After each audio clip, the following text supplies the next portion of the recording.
on essaye d'expliquer ça.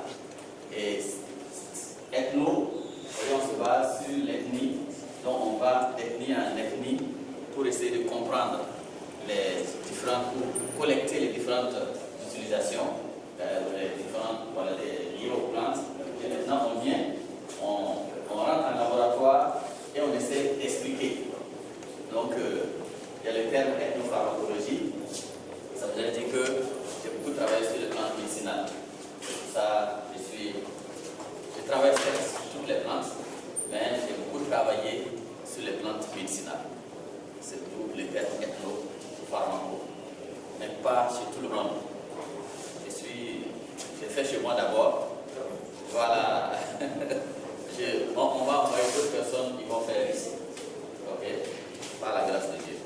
Donc, on m'a demandé de parler de la valorisation des ressources phytogénétiques en Afrique, enjeux et perspectives. Alors, c'est un thème qui n'est pas facile. J'ai dit aux responsables que c'est un thème qui est très vaste. Et quand vous aurez un thème comme ça, quand vous ne connaissez pas le public, vous ne pouvait pas traiter. Alors nous, généralement, quand on va en conférence, on a déjà le public, on sait ce qu'il faut dire. Bon, ici, le public est tellement multiforme. Il y a des étudiants, il y a des fonctionnaires, voilà, des techniciens, des paysans, des producteurs. Donc finalement, on ne sait même pas qu'est-ce qu'il faut dire et qu'est-ce qu'il ne faut pas dire. Là, il faut se dérouler pour que chacun puisse avoir un peu son compte. Bon, on va essayer, ce n'est pas facile, nous allons le faire. Donc, bien avant, je tiens à remercier les organisateurs de la FIDA qui vraiment m'ont invité, m'ont fait confiance en m'invitant à cette forum. Je sais qu'il y a beaucoup de grands, nous avons beaucoup de vos fils qui sont à l'université de Ouagadougou, qui travaillent sur les plantes. Le professeur Adjima Tombiano, le professeur Traoré, Salif, tous ces gens-là sont laboratoire, mais bon, on fait confiance, ils m'ont invité, que j'ai accepté l'invitation avec le choix. Mais je ne sais pas si je serai à la hauteur du travail. Bien sûr. Bien. Alors, selon la Convention des Nations Unies, les Nations Unies ont une organisation ils ont fait ce qu'on appelle la Convention, se retrouvent et qui parle un peu de tout ce qui est ressources, que ce soit biologie, que ce soit végétal, animal et même les eaux. Donc, selon la Convention des Nations Unies, une ressource génétique végétale, c'est de ça qu'on va parler. On va tout faire pour laisser animal. Donc, ceux qui ont un penchant vers les animaux, je vais moins parler des animaux. Donc, qu'ils m'excusent déjà. Sinon, les animaux interviennent dans l'agriculture, mais on va parler justement vraiment des plantes. Donc, une ressource génétique végétale, dans les documents, vous pouvez voir c'est abrégé RBG, RGV, ou dans certains documents, on dit ressources phytogénétiques. Ce phyto veut dire plante. Donc, quand vous voyez les deux termes là, les deux groupes de mots là, c'est pratiquement la même chose. Donc, une ressource, c'est un matériel. Un matériel peut être une plante. Ça peut être même une feuille, ça peut être même un gène, donc, qui provient donc, de la plante. Donc, c'est un matériel contenant une unité fonctionnelle de l'hérédité ayant une valeur effective ou potentielle. L'unité fonctionnelle de l'hérédité, c'est quoi? C'est ce qu'on appelle le gène. Et terre à terre, si certains sont clairs ici, d'autres sont noirs, c'est le gène là qui fait que certains sont clairs, d'autres sont noirs. Voilà. Donc quand il y a quelque chose dans la plante qui a une valeur, que quelqu'un cherche, même si c'est petit, alors ça fait partie des ressources génétiques. Voici ce que... Donc tu ne peux pas dire que j'ai pris seulement la plante, alors c'est ça la ressource. Non, même si tu ne vois pas, si tu as pris quelque chose à l'intérieur de la plante, c'est que tu as fait appel à la ressource génétique. Alors, ces ressources, on peut les retrouver, ils peuvent être naturellement sur le milieu, forme sauvage, on dit, ou ils peuvent être à quelque part, c'est-à-dire dans les jardins botaniques, ceux qui y a des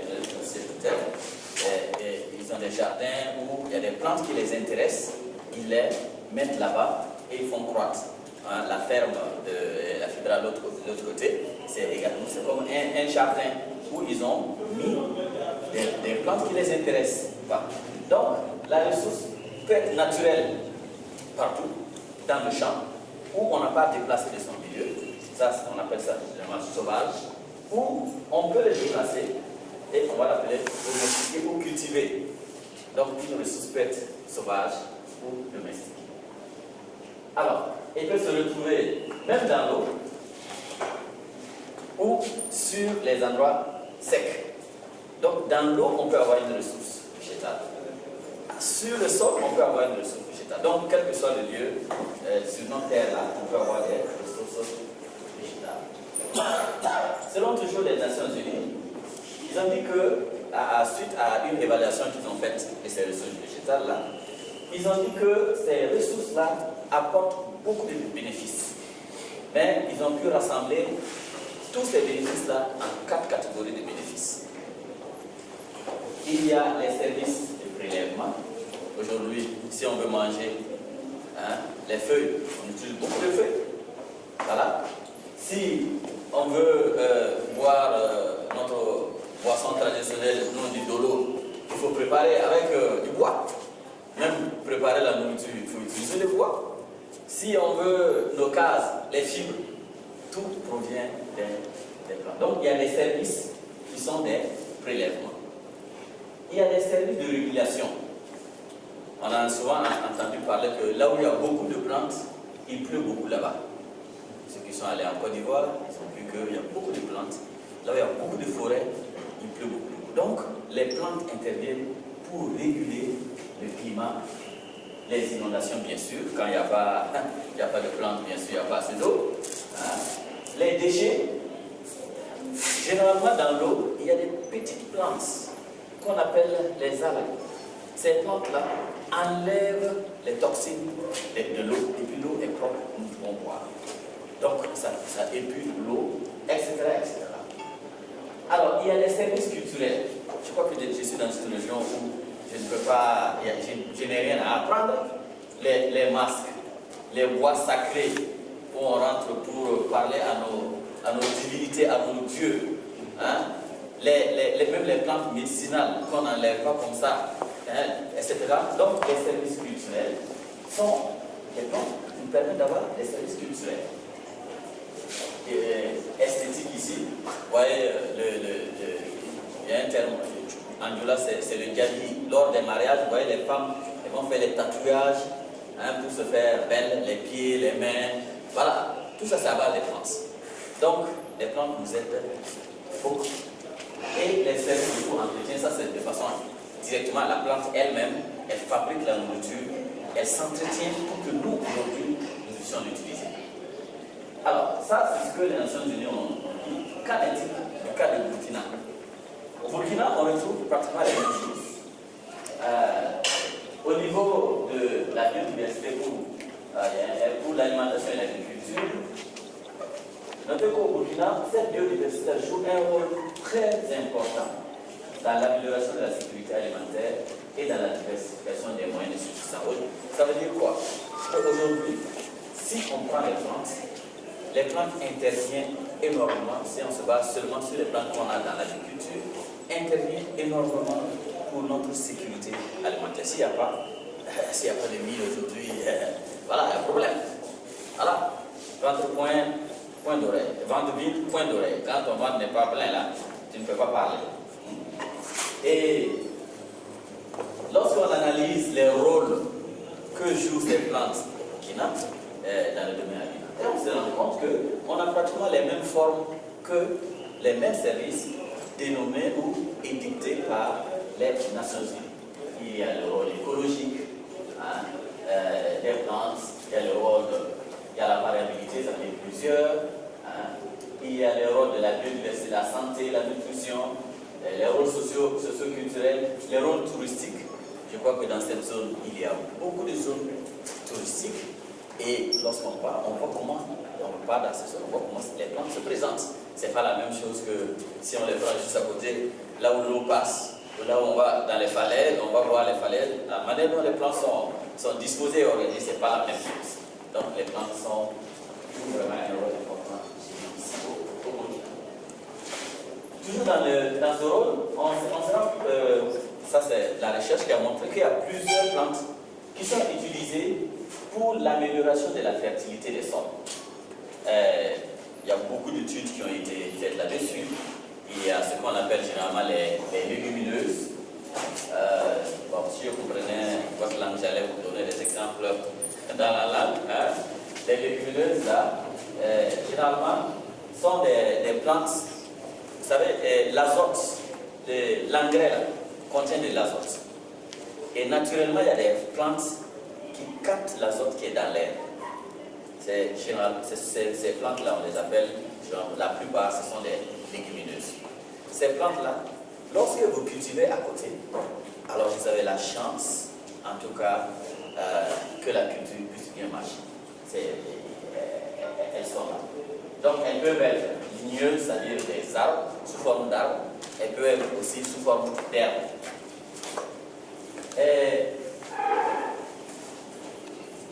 Donc, aujourd'hui, on a pas mal de plantes qui sont utilisées et qui interviennent pratiquement dans au moins 80% de la sécurité alimentaire au Burkina.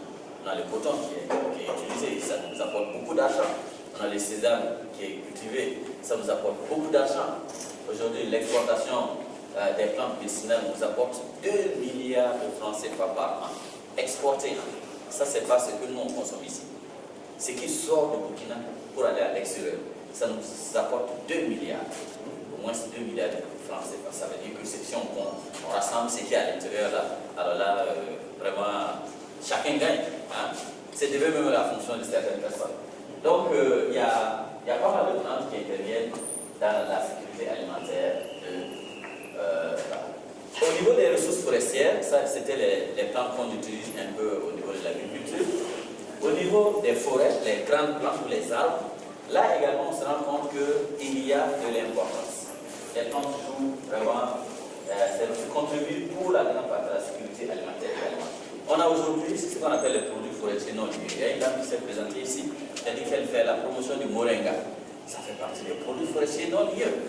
Et aujourd'hui, si on lit les statistiques du ministère de l'Environnement et du Développement durable, c'est beaucoup d'argent que les gens gagnent. N'est-ce pas, madame? Bon, un commerçant ne dit jamais que ça marche, mais... Je n'ai jamais vu un commerçant qui dit que ça marche. Il y a beaucoup d'argent. Encore ceux qui sont lancés dans ce domaine des produits forestiers non liés, ils gagnent beaucoup d'argent. Voilà. Et ça permet le développement. Donc, ils peuvent bien manger. Voilà, ça c'est la sécurité alimentaire également. Alors, donc, voilà, ça rentre à 43,4% des ménages qui n'avaient au moins, et 23% des revenus de l'emploi. C'est beaucoup. Plus de 25 milliards de francs. C'est ce que le ministère de l'Environnement et le ministère de l'Environnement, de l'économie verte et du changement climatique, c'est ce qu'ils ont donné comme statistique. C'est vraiment 26 milliards. C'est pas mal, hein? Ok? Donc, je pense que les ressources forestières, au vu de cette donnée-là, on ne peut pas dire que ce n'est pas important. Cependant, malgré cette importance, on se rend compte que c'est vraiment les plantes, il n'y a pas de débat, comme on dit terre à terre, toutes les plantes sont importantes, qu'elles soient au niveau de l'agriculture, au niveau des forêts, toutes les plantes sont importantes. Cependant, on se rend compte qu'il y a une dégradation des plantes au jour après jour, une grande dégradation. Et les principaux facteurs qu'on rencontre généralement, c'est la sécheresse, tout le monde le dit. Hein. La sécheresse, on se rend compte que ça avance. Hein. L'eau diminue du nord au sud, qu'on veuille ou pas, en tout cas, c'est quasi naturel. Il y a la sécheresse, mais aussi à l'exploitation, sinon la surexploitation des ressources forestières. Aujourd'hui, comme les produits forestiers sont devenus un bon business, hein, par exemple, du cas des plantes médicinales, il y a certaines espèces qui ont même disparu parce que ça marche. Parce que c'est les racines qui soignent. Alors ces espèces-là, vous avez beau laisser à quelque part, quelqu'un va venir couper. On conseille toujours de couper, par exemple, est-ouest. Quand on forme on leur dit toujours coupez est-ouest et vous laissez nord-sud. Ou bien vous coupez nord-sud et vous laissez est-ouest pour que la plante puisse résister. Non. Il y a le premier qui passe, il coupe est-ouest. Celui qui passe, il dit, ah, si je laisse celui qui va venir après moi, il va couper. Donc lui aussi, il coupe tout. Ensuite, il ferme. Vous voyez l'arbre qui meurt. Si vous enlevez l'arbre, elle ne peut plus tirer sa substance. Voilà. Et systématiquement, il y a beaucoup d'espèces aujourd'hui qui sont menacées, qui sont très utiles, les espèces forestières, mais bien sûr qui sont menacées de disparition. Donc il y a l'exploitation, aussi l'exploitation des cultures forestières. Il y a l'impact de l'agriculture et de l'élevage sur la végétation. Ça, je n'ai rien à vous apprendre. Hein. Les gens aujourd'hui veulent avoir, il y a l'agro-business. Voilà, c'est l'agro-business, on a des tracteurs maintenant, on veut de grands champs, on ne se limite plus aux champs de nos parents, ou bien on quitte moins. Moi, je quitte dans mon coin ici, je viens prendre des hectares ici, je fais borner et puis je coupe tout. La conséquence est là. Quand vous prenez, il y a des zones, je ne vais pas trop citer les noms, quand vous prenez ces voies, vous verrez, des gens, ils ont délimité des grands espaces. Au bord de la route, ils ont tout coupé pour mettre les espèces qu'ils veulent. En ce temps, l'espèce va mettre combien de temps pour monter. Voilà, il y a l'impact. Dans le changement climatique, on en parle, mais que nous ne méprisons pas, mais tout le monde sait que le climat change. Voilà. Alors, au Burkina Faso, ça c'est de façon générale. Au Burkina Faso, comme il y a des papas ici, sinon j'allais poser des questions, vous allez me répondre. Voilà. Hein? D'après vous, quels sont les facteurs qui dégradent notre végétation, d'après vous, actuellement? Moi, si quelqu'un peut me donner juste une réponse, je suis enseignant, je suis obligé de poser la question comme ça. Au moins, une réponse. Et je vais vous donner ce que moi je pense. Je vais vous dire ce que moi je pense. Ce n'est pas pour vous caler, non. Les facteurs qui dégradent les structures génétiques au Burkina Faso. On a cité de façon générale le climat, la sécheresse, tout le monde, ça c'est partout en Afrique. Mais au Burkina, oui. La pauvreté. Elle dit que comme les gens n'ont pas beaucoup d'argent, donc ils vont couper les arbres, c'est ça? C'est ça, non? Ah, oui, papa? Au secours. Au secours. Ah, les lotissements. Ah bon? Voilà, les gens, ils ont l'argent, ils viennent construire, ils coupent, ils construisent, voilà, ça détruit. Oui. Les feux de brousse, oui. Les produits chimiques, oui. Les sachets plastiques, oui. Le non-reboisement. Les gens, ils coupent et puis ils ne reboisent pas. Oui. Oui. La libération, ça veut dire quoi?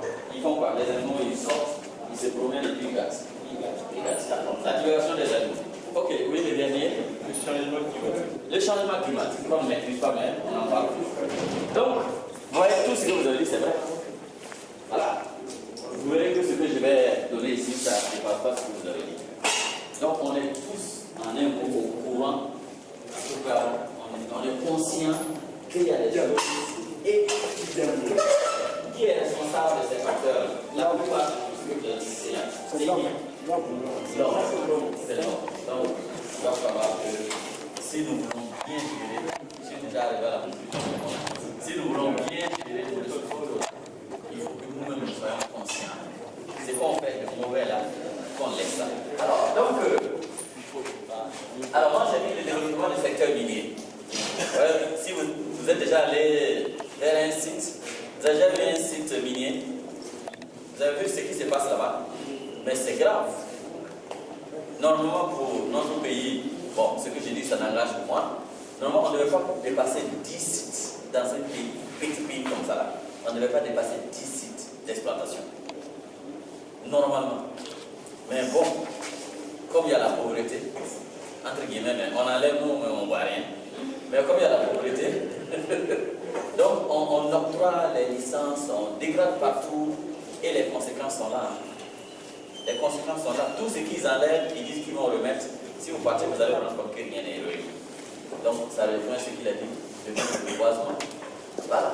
Hein? Alors, Le secteur minier avec un accroissement rapide du nombre de sites d'orpaillage et même anarchique aussi. Hein. Quand vous allez vers Gawa aujourd'hui, vous êtes déçus. Pour ceux qui...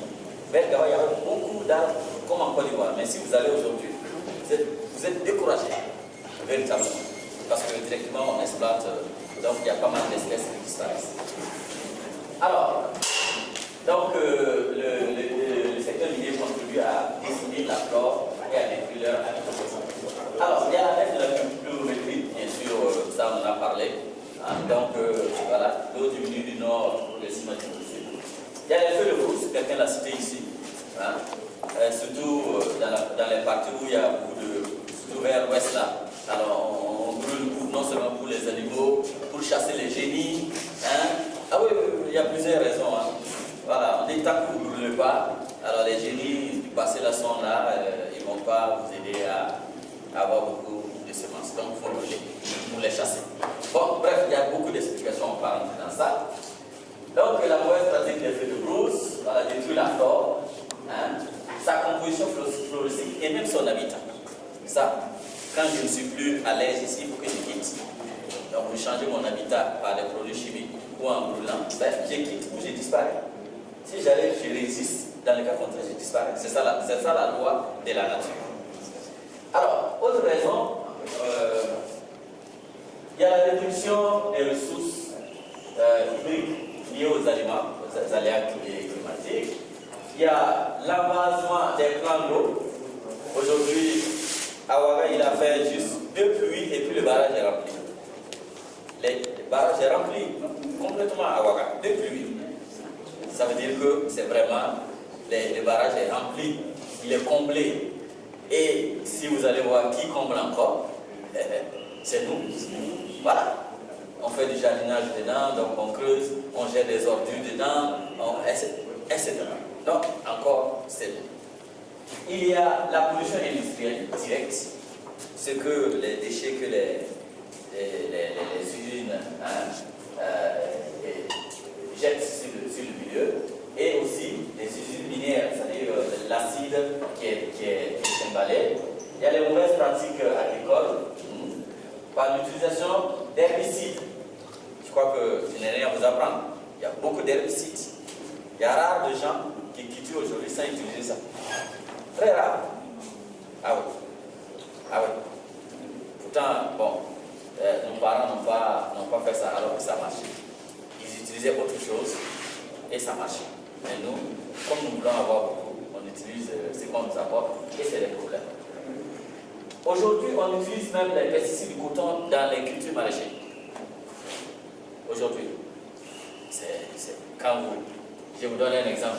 Quand vous allez prendre un chou, vous les femmes par exemple, si ce n'est pas perforé, ça veut dire qu'on a pompé. Quand vous prenez un chou pompé, s'il n'y a pas de trou dessus, c'est qu'on a utilisé des produits chimiques. Mais si c'est perforé, ça veut dire que l'insecte est venu vraiment, on ne l'a pas chassé. Voici un exemple clair. Donc aujourd'hui, l'utilisation des produits-là font que les espèces qui sont dans l'eau, qui doivent travailler, meurent, aussi bien plantes qu'animales. Et donc, il y a la rupture, ce qu'on dit, de la chaîne trophique. Alors, on peut parler de ça jusqu'à demain, mais bon, on va... Alors, donc, face à tout ça, on se rend compte qu'il y a une nécessité de sauvegarder, de faire quelque chose, sinon, bientôt tout va disparaître. Il faut faire quelque chose. Et c'est dans ça qu'on félicite les organisateurs. Ils apprennent d'autres nouvelles techniques, d'autres choses pour montrer qu'on peut faire autrement. Alors, de façon mondiale, on se rend compte que tous les 10 ans, il y a au moins 1% des espèces qui disparaissent à cause de l'homme. Tous les 10 ans. C'est grave. Ça veut dire que bientôt, il n'y aura plus rien. Si on ne prend conscience. Donc, face à cette situation alarmante, il y a des ONG qui sont très sensibles aux questions de l'environnement, qui ont poussé à l'organisation de conférences, de grandes conférences internationales, telles que, qui ont abouti aux conférences des Nations Unies. Voilà, en 72, c'était à Stockholm.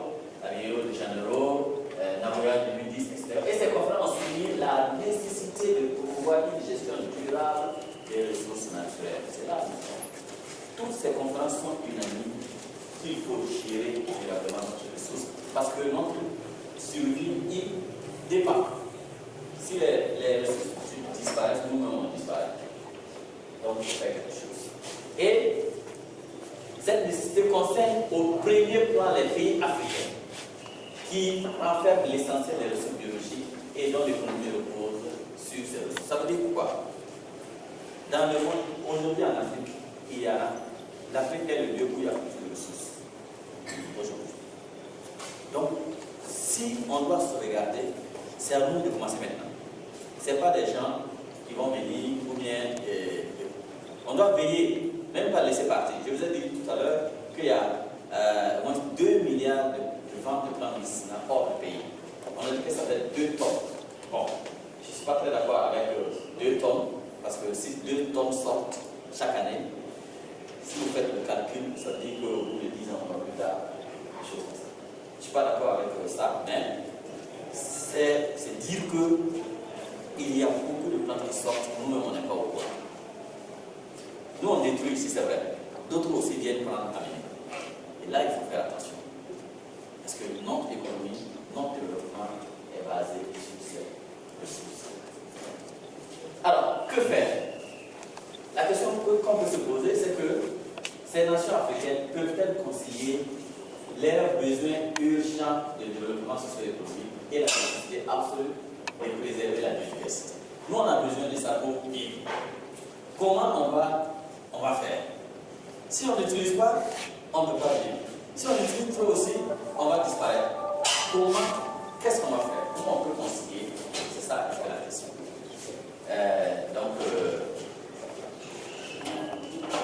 La réponse à ça, c'est qu'il faut, on parle aujourd'hui de bonne gouvernance.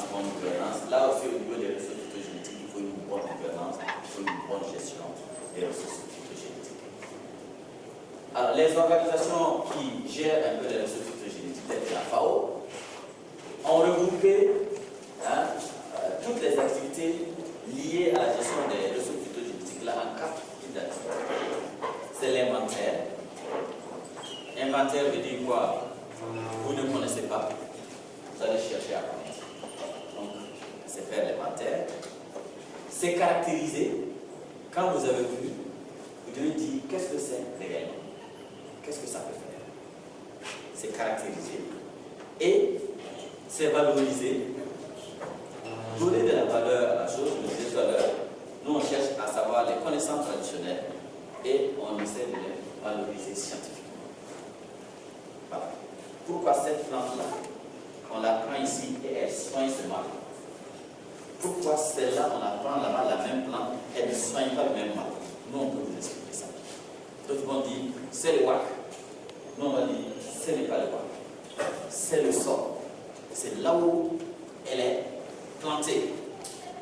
Parce qu'il y a une substance ici qui fait la plante, elle, et qui agit sur le mal. Nous, on peut vous donner cette explication. Donc, il y a la valorisation et bien sûr, il y a la conservation. Lorsque vous voyez tous ces termes sont rarement dissociables. C'est-à-dire ça se lie. Quand tu fais de l'inventaire, systématiquement, tu as derrière la tête une valorisation et si elle est intéressante, il faut la conserver. Donc, tout se prend. Alors, pour la gestion, au niveau de l'agriculture, l'objectif, on fait de la recherche, l'objectif c'est de recenser, de renverser la tendance. Comme on est tous conscients qu'il y a un épuisement, on veut renverser cette tendance. C'est pourquoi on cherche à savoir. Comme ça disparaît, qu'est-ce qu'il faut faire? Je cherche à savoir pour ralentir la disparition.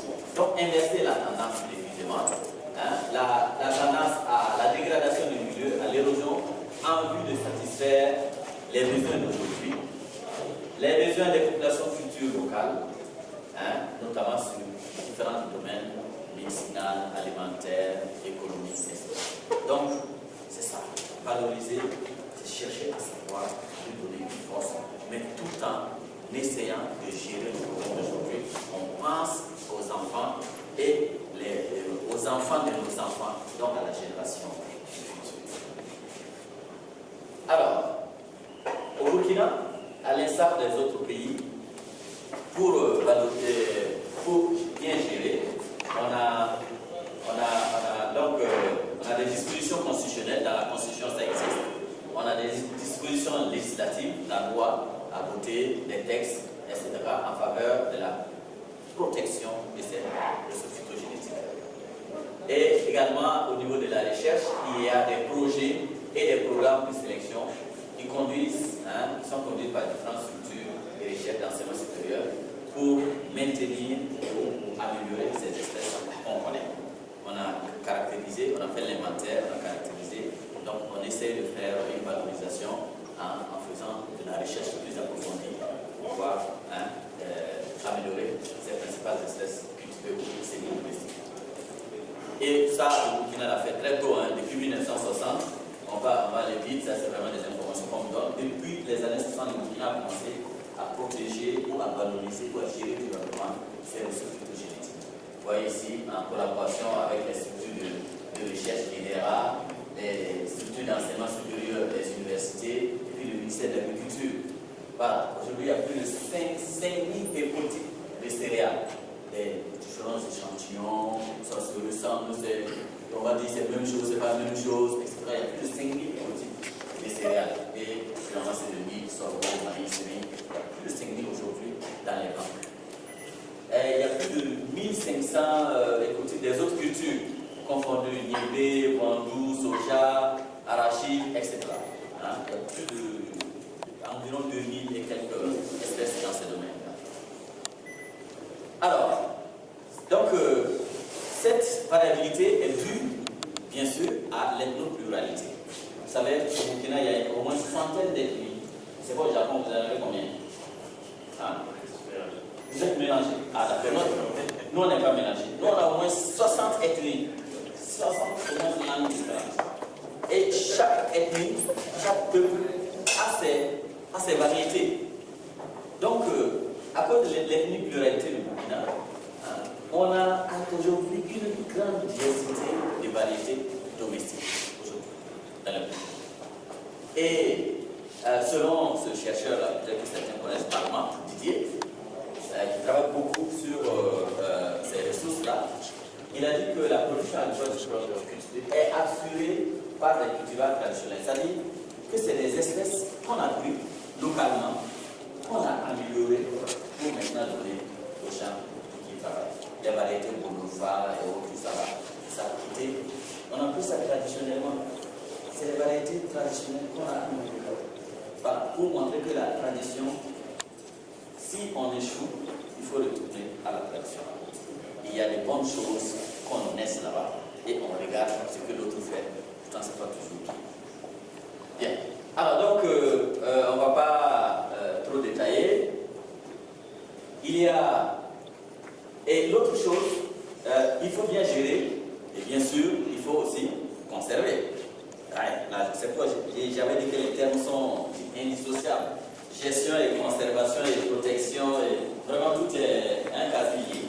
Il faut conserver. Alors la conservation, il y a deux formes de conservation. Conservation sur place, in situ, naturelle, si on peut dire, et la conservation ex situ. On a enlevé dans son lieu où il vivait au départ. La conservation in situ est une conservation au champ.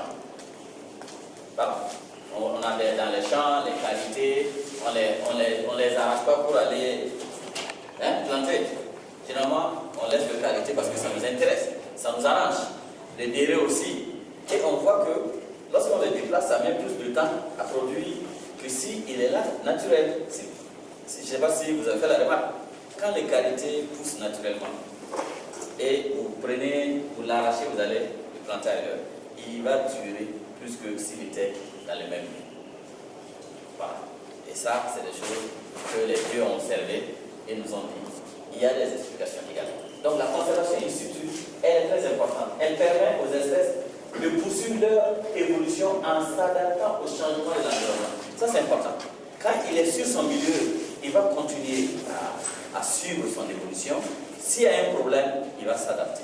Mais si vous l'enlevez déjà, vous l'amenez à quelque part, il y a changement déjà, et il doit s'habituer d'abord à ce nouveau terrain avant de pouvoir s'habituer aux nouvelles situations qui lui seront appliquées. Donc, la plante va durer avant de se vivre. Et donc, une bonne conservation in situ nécessite la participation de la communauté locale. C'est-à-dire, on doit, chacun ici, on doit, pour réussir cette conservation localement, il faut faire appel, il faut travailler avec les paysans, avec les gens qui sont dans les localités. Aujourd'hui, le CNSF, par exemple, aide les gens à prélever les techniques de prélèvement, les techniques de série localement.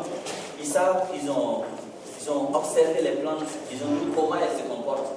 Et quand le CNSF, c'est le Centre national de semences forestières, quand le CNSF va, ils cherchent des gens qui ont ces connaissances-là et ils améliorent leurs connaissances localement. Je crois que c'est ce que ADRA fait.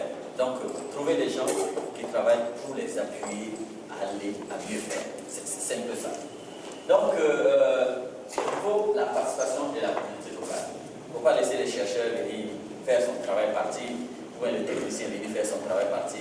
Approchez-vous, montrez-lui que, bon, vous faites comme ça. Nous, on faisait comme ça. Ensemble, vous allez trouver une synergie, la synécoculture. Voilà. Vous allez trouver une synergie pour les cultures. C'est ça. L'union fait la force, non? Bien. Oui. C'est ça. Parfait. Donc, la conservation maintenant ex situ consiste à préserver les espèces hors de leur habitat naturel. C'est ce que nous faisons actuellement pour la plupart, dans les jardins, ou bien dans des parcs, ou bien dans des banques de gènes. Les banques de gènes sont généralement localisées dans des chambres froides, très froides, où on arrête toute l'évolution. Il y en a ici où vous banques de gènes à Wakassa, il n'y a pas de problème. Ça existe. Alors, certains auteurs ont dit que la conservation est très importante pour la conservation des espèces sérieusement menacées. Quand une espèce vraiment, elle est seule, on ne voit que le seul pied par là, c'est mieux de la conserver déjà, sinon elle va disparaître. Bon, mais les autres cas, mais dans la réalité, c'est la réalité. Pour les grandes espèces, même si elle est seule, pour les grandes espèces, vous allez mettre dans quoi? Dans une armoire, s'il n'y a pas de graines, c'est dangereux. Alors, quelle perspective? On se rend compte qu'il y a une diversité de ressources génétiques. Elles sont très importantes pour nous. Nous nous sommes dit qu'il faut bien gérer. Alors, comment on peut bien gérer? Juste quelques conseils, rapidement. Alors, il s'agira pour nous, nous pensons, qu'il faut faire l'inventaire du matériel déjà disponible. Aujourd'hui, on n'a pas fini de faire l'inventaire de la flore. Depuis qu'on a commencé à identifier les espèces végétales aujourd'hui, à l'heure où je vous parle, on est en train de toujours les découvrir. Donc, il faut qu'on aille, on avance. Vous pouvez le faire, nous, on peut aussi le faire. Donc, ensemble. Il faut identifier les zones écologiques où la diversité semble menacée, pour les protéger. Zones écologiques, ça veut dire quoi? Si on trouve que généralement les bois sacrés sont des zones par excellence, par exemple, vous pouvez trouver que ceux dans le bois, l'espèce-là existe. Et ailleurs, ça n'existe pas. Donc, qu'est-ce qu'il faut faire? Il faut protéger. Et c'est là on encourage et on félicite cette forme de conservation ou de gestion durable de la diversité biologique par nos parents. On va dire, ils ne savaient rien, c'est faux. Ils savaient. Ils ont interdit, personne ne rentre. Et aujourd'hui, quand on part dans les bois, c'est là où on est content. Il y a des espèces, nous on a entendu seulement parler. On n'a jamais vu, c'est dans les bois seulement tu peux voir ça. Et là, on les tire au champ. Il faut définir des programmes de prospection, c'est-à-dire il faut que l'État intervienne localement, la création des banques nationales de gènes, à encourager et à harmoniser les échanges techniques et scientifiques. C'est ce qu'on faisait, on fait actuellement. Donc il y a des techniciens qui sont là, il y a des enseignants, des chercheurs qui sont là. Donc la collaboration, qu'ils soient partenaires techniques financiers ou qu'ils soient chercheurs, il faut qu'il y ait une collaboration, qu'on se rencontre de temps en temps, qu'on échange et qu'ensemble chacun soit équipé et qu'on puisse avancer. Alors il faut susciter et valorisation des intentions des partenaires. Bon, voilà, c'est de ça que je parlais. Autre chose, il faut encourager l'utilisation du patrimoine génétique local. Généralement, quand vous allez dans les centres de recherche où tous ces trucs, tout de suite on vient de dire qu'on va abandonner le coton BT, ça vient d'ailleurs. Alors qu'on a des variétés locales qui ne font pas de problème, qui causent moins de problèmes. Mais on préfère aller ailleurs donc il faut encourager cette utilisation du patrimoine local. Bon, ça c'est pour les chercheurs. Il faut sensibiliser la population urbaine et villageoise sur les risques fortement déplorables d'érosion génétique qui peuvent provoquer. Alors, donc, chacun de nous, on doit être conscient que si on ne fait pas attention, plusieurs espèces, sinon plusieurs gènes vont disparaître. Et là, ce n'est pas intéressant. On doit prendre conscience.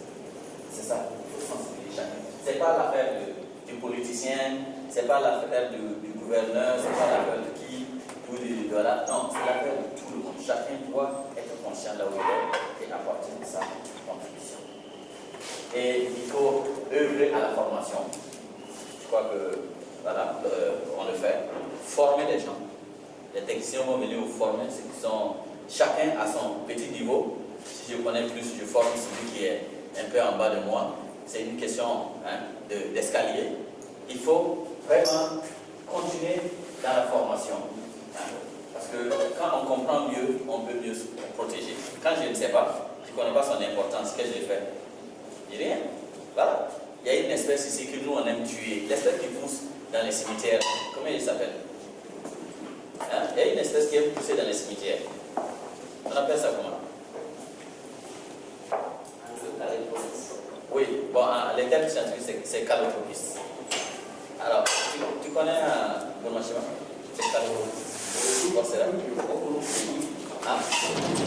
Bon, cette espèce-là, est-ce que vous la mangez ici? Vous mangez les feuilles? On ne mange pas.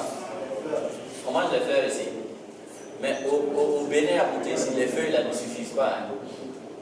Au Bénin à côté ici, quand on fait la sauce, ça là, on tient content. Oui. On dit même que c'est s'il vous plaît. Oui. Les parents disent que c'est toxique. Oui, c'est vrai. Généralement, ça, il faut le connaître toujours. Toutes les plantes, quand tu coupes, et si la sève en sort, c'est que c'est toxique. Ça, c'est quand tu prends la sève, tu peux facilement mourir. Ça, c'est de façon générale. Ce qui est dedans, on va pas rentrer dans les détails. Mais, lorsque tu fais bouillir, ça bouge. Les minéraux ont leur façon de préparer. Je sais que si vous savez préparer ici, la plante là-bas, vraiment, les produits forestiers non ingénieurs, on va après acheter. Vous ne connaissez pas cette plante, vous la connaissez, mais vous ne l'utilisez pas d'abord. Voilà. Donc c'est une bonne plante aussi. Donc il faut commencer à étudier. Voilà. Nous on est là pour ça. Vous nous faites appel, on va étudier. Bien. Donc il faut donc former les gens à connaître les plantes.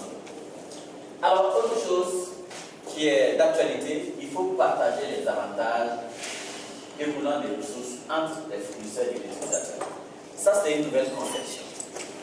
Aujourd'hui, les Nations Unies, depuis 2010, bon, je sais que beaucoup de personnes ne connaissent pas trop ça, depuis 2010, ont décidé que si quelqu'un prend une plante ici pour aller utiliser chez lui, la personne ou le pays qui a donné la plante là, les bénéfices que ce type-là va avoir, il doit partager avec le pays. C'est ce qu'on appelle APA, avantage, partage, accès, partage des avantages. Donc, c'est le troisième, actuellement, c'est le troisième pilier de la Convention de la biodiversité. C'est ce qu'on appelle le protocole de Nagoya, qui a été donc adopté en 2010. Il est considéré comme un élément clé pour favoriser la conservation et l'utilisation durable des ressources génétiques. Alors, un petit mot Ce partage repose sur la reconnaissance de la souveraineté de l'État sur le national, y compris les sociétés. Donc, ce protocole dit que tout ce qui se trouve dans le pays là, ou tout ce qui se trouve dans ton champ, un individu peut être fournisseur, tout ce qui se trouve dans ton champ, c'est pour toi. Si moi j'ai besoin, je vais faire de la recherche. Si j'arrive à fabriquer un médicament que je vends, toi qui m'as donné qui est fournisseur, tu dois avoir le bénéfice. C'est comme ça. Et c'est la même chose au niveau, par exemple, des connaissances traditionnelles. Je viens vers vous, je prends une connaissance. Alors, si